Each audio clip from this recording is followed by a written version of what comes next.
Hello friends, मेरा नाम प्रकाश है और आज का जो जॉब अपडेट लेके हैं वो है इंडिगो की तरफ से। इंडिगो की तरफ से बहुत बड़ी वैकेंसी निकली हुई है और ये जो वैकेंसी वो निकली हुई असिस्टेंट टेक्निकल ऑफिसर पोस्ट के लिए निकली हुई है। तो इसके बारे में हम लोग बात करेंगे कि ये जॉब वैकेंसी कहाँ के लिए है और क्या क्या एजुकेशन क्वालिफिकेशन मांगा है और क्या इसको कैसे अप्लाई कर सकते हैं और इसमें कौन कौन एलिजिबल है अप्लाई करने के लिए। तो इस वीडियो को पूरा देखिए कि कैसे अप्लाई करना, टोटल प्रोसेस मैं बताऊंगा, तो वीडियो में बने रहिए। चलिए वीडियो को स्टार्ट करते हैं। तो इसमें मेन रोल क्या है, असिस्टेंट टेक्निकल ऑफिसर का पोस्ट है। तो जॉब डिस्क्रिप्शन में जो दिया हुआ है रोल एंड रिस्पॉन्सिबिलिटी में है maintain stock room as per the aviation standard and DGCA guideline, ensure that only serviceable parts with serviceable tags are stored in bonded warehouse। वेयर में क्या होगा, DGCA के अप्रूव्ड में जो होगा, director general of civil aviation के through जो चीज़ें रखने का एलिजिबल है वही चीज़ को ऊपर अप्लाई रख सकते। तो उसमें अगर स्टिकर नहीं लगा हुआ है तो वो नहीं चलेगा। सर्विसेबल टैग मतलब कि आपका कोई भी इक्विपमेंट जो यूज़ होता है एयरक्राफ्ट में उसको 6 मंथ में कैलिब्रेशन करना पड़ता है, उसको ठीक करना पड़ता है, वो सारी चीज़ों को देखना पड़ता है, वो सारी चीज़ों को आपको मेंटेन करना पड़ता है। कि जैसे मान लीजिए कोई एम मीटर है, उसको अगर 6 महीना हो गया तो उसको कैलिब्रेशन के लिए भेजना पड़ेगा कि ये ठीक है कि नहीं, उसके बाद उस पर स्टिकर लगाना पड़ता है, यही DGCA चेक करता है।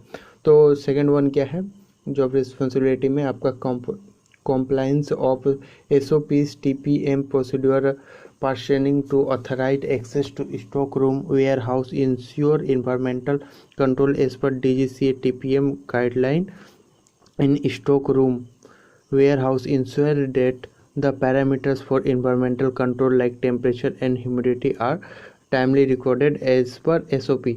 ये बोल रहा है कि DGCA ने जो गाइडलाइन अप्रूव किया है, जो ह्यूमिडिटी के लेकर और टेम्परेचर के लेके उसको मेंटेन करना पड़ता है। कि जैसे कि सर्विस एरिया में, जैसे जो सर्विस के लिए जो भी एयरक्राफ्ट आते हैं और उनका जो पार्ट्स के लिए जो सर्विस होता है, जो सर्विस सेंटर होता है ना, तो वहाँ पे वो फुल्ली AC रूम होता है। उसमें क्या किया जाता है, टेम्परेचर को एक लिमिटेड टेम्परेचर सेट किया जाता है, अप्रोक्सीमेट 22 से 25 डिग्री सेल्सियस टेम्परेचर सेट किया जाता है और ह्यूमिडिटी को 50% सेट किया जाता है। क्योंकि अगर वो हवा में अगर जल की मात्रा रहेगी ना, तो वहाँ पे क्या होगा कि मॉइस्चर आ जाएगा और कोई भी इक्विपमेंट में रस्ट लग जाएगा, तो इससे एयरक्राफ्ट को डैमेज हो जाता है। इसलिए ह्यूमिडिटी को 50% रखना पड़ता है। इससे क्या होगा, हवा में पानी का मात्रा जो हो एकदम ना हो, इसलिए ये चीज़ गाइडलाइंस दिया हुआ कि इसको आपको मेंटेन करना होगा, ह्यूमिडिटी और टेम्परेचर रूम का।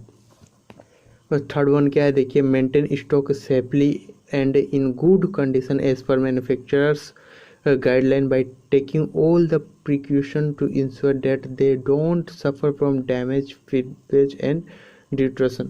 जो ये बोल रहे हैं कि मेंटेन स्टॉक करना है कि जो पैसेंजर का जो भी सामान रहता है उनको जो है अच्छे तरीके से रखना है कि उनसे कोई डैमेज ना हो, जो उनको किस जगह पे रखना है, उनका जो भी सामान वो लेके जा रहे हैं, ट्रैवल कर रहे हैं, उनको अच्छी तरीके से रखना है, ठीक है ना। तो फोर्थ वन क्या है, देखिए ensure storage of item in stock room as per manufacturer guideline and MSDS sheet. जो स्टोरेज एरिया है उसको क्या करना है, आइटम का स्टॉक मतलब कि जो इक्विपमेंट लग रहा है उसको क्वांटिटी कितना लग रहा है, क्या स्पेसिफिकेशन है, कितना मीटर लंबा है, कितना मीटर चौड़ा है, कितना लेंथ है, कितना टोटल माल है, ये सारी जानकारी आपको रिकॉर्ड में रखना पड़ेगा। और पांचवा चीज़ क्या, देखिए all insurance and receipt of material as per established SOPs ensure that all the material transition from stock room are properly capture recorded in the system. मतलब कि जितना भी जो भी आउटगोइंग माल होगा और कोई भी सामान अगर आपके स्टोर से इधर से उधर जाता है तो उसको क्या होगा कि रिसिप्ट करना होगा कि ये चीज़ यहाँ से आउट हो गया, ये पर्सन ने ले गया, ये सारे डिटेल्स आपको स्टॉक रूम में अवेलेबल करवाना पड़ेगा। और 6 नंबर क्या है, shelf life control ensure that the stored aircraft parts do not exceed their authorised shelf life as per captured and AMOS and are removed from sale before its expiry. मतलब कि ये बोल रहे हैं कि कोई भी अगर इक्विपमेंट जो भी देखिए आप एक्सपायर हो गया, मतलब कि जो अनयूजेबल है, एक डेट पार हो गया, जैसे मान लीजिए कोई भी मैन्युफैक्चरिंग का प्रोडक्ट है उसको 6 मंथ से ज़्यादा हो जाता है तो वो डैमेज हो जाता है, तो उसमें डेट ऑफ मैन्युफैक्चरिंग देखा जाता है और जो एक्सपायरी डेट को देख के उसको हटा देना पड़ेगा। ensure that all the material movement in out of stock rooms are authorized as per establishment SOP। ये SOPs क्या है, एक सॉफ्टवेयर है, ठीक है ना। तो उसमें सॉफ्टवेयर में मेंटेन करना पड़ता है कि कितना कोई भी प्रोडक्ट इन हुआ आउट हुआ, वो सारी डिटेल्स को आपको मेंटेन करना पड़ेगा। इंश्योर 8 नंबर पॉइंट को देखते हैं, ensure compliance of SOP insurance consistent stock as per contractual agreements and principle of FIFO, ठीक है ना। फर्स्ट इन फर्स्ट आउट, ये जो FIFO का फॉर्मूला यूज़ करना है, ठीक है ना। जो पहले आता है उसको पहले आउट करना है। FIFO मतलब कि जो भी कंसाइनमेंट वो स्टॉक में आता है उसको क्या है, जो पहले आएगा उसको पहले करना है, उसको पहले आउट कर देना, मतलब कि वो काम पहले क्लियर करना है। और थर्ड वन 9 नंबर पॉइंट क्या देखिए, security of material consumption captured through pick slips ensure proper booking of material consumption for its utilisation against respective work order in MOs verification of work order and pickup pick slips. ये क्या करना है, utilisation करना है, consumption करना है, ठीक है ना। कोई भी अगर प्रोडक्ट है उसको क्या यूटिलाइजेशन मतलब कि उसको यूज़ में करना, ठीक है ना। जो चीज़ अभी हमारे यहाँ अवेलेबल है उसको हमको यूज़ में कर लेना। कोई भी मटेरियल है कि अगर मान लीजिए कोई मटेरियल है तो उसको हमको एक्सेस माल हमको नहीं लेना है, ये सारे चीज़ों को ध्यान रखना है। 10 नंबर पॉइंट क्या है, tool and equipment management ensure that the tools do not exceed their calibration periodic check due dates as captured and MOS and are removed from self tool room before the due date. Such tools and equipment are appropriately placed with do not use tag।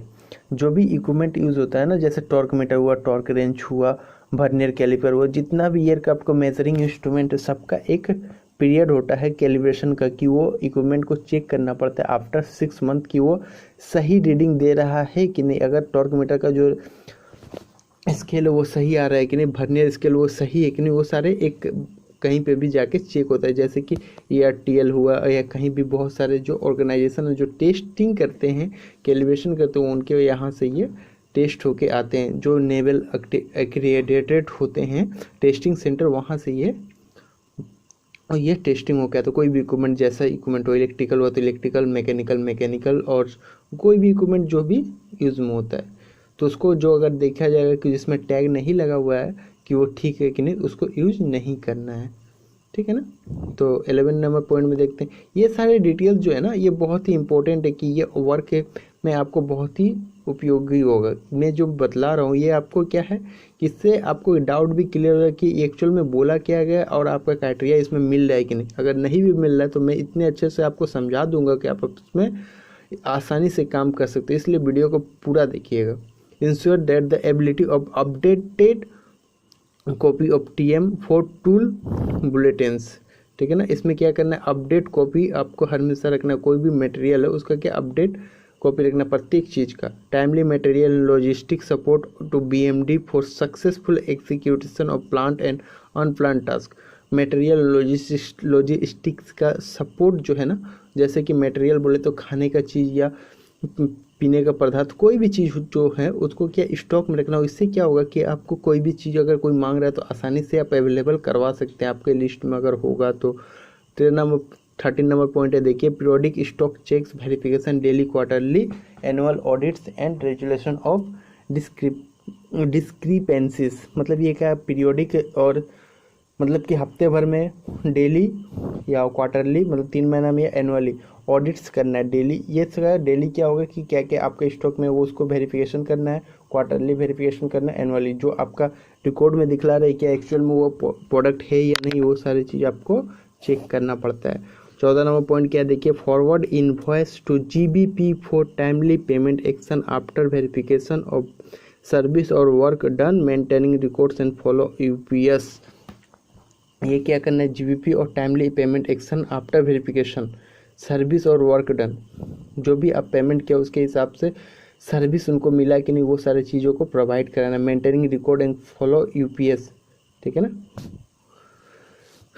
15 number point क्या देखिए, compliance of PLM circulars and TPM procedures. जो कॉम्प्लियंसेस हो वो उसको PLM circulars and TPM procedure में रखना है। 16 number point क्या है, any other work assigned by senior manager PLM director उसको आपको ध्यान में रखना है। क्वालिफिकेशन क्या है, देखिए क्वालिफिकेशन बहुत ही अच्छा मांगा गया है इसमें बहुत सारे लोग एलिजिबल होंगे।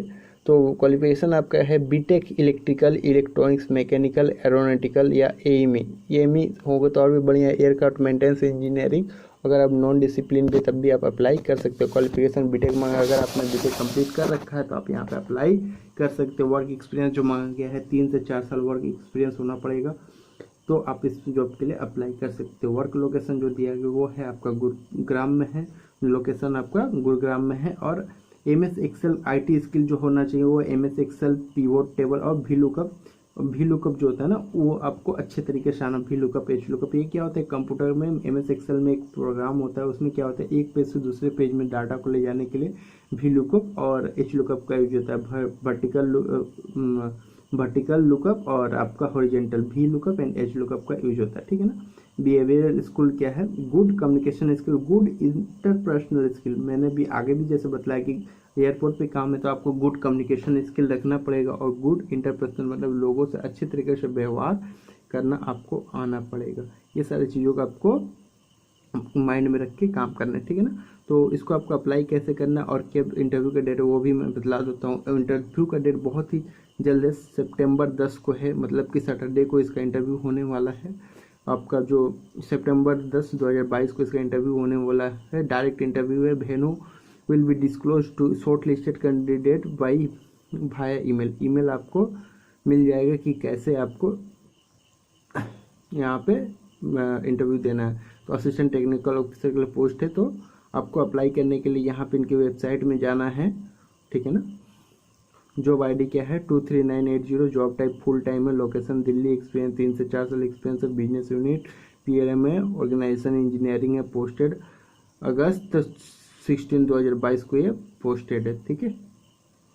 ये सारे डिटेल्स अगर आपको इसमें कोई भी डाउट लगता है आपको कैसे अप्लाई करना है वो जानना है तो आप कमेंट कर सकते हैं। Thanks for watching my video.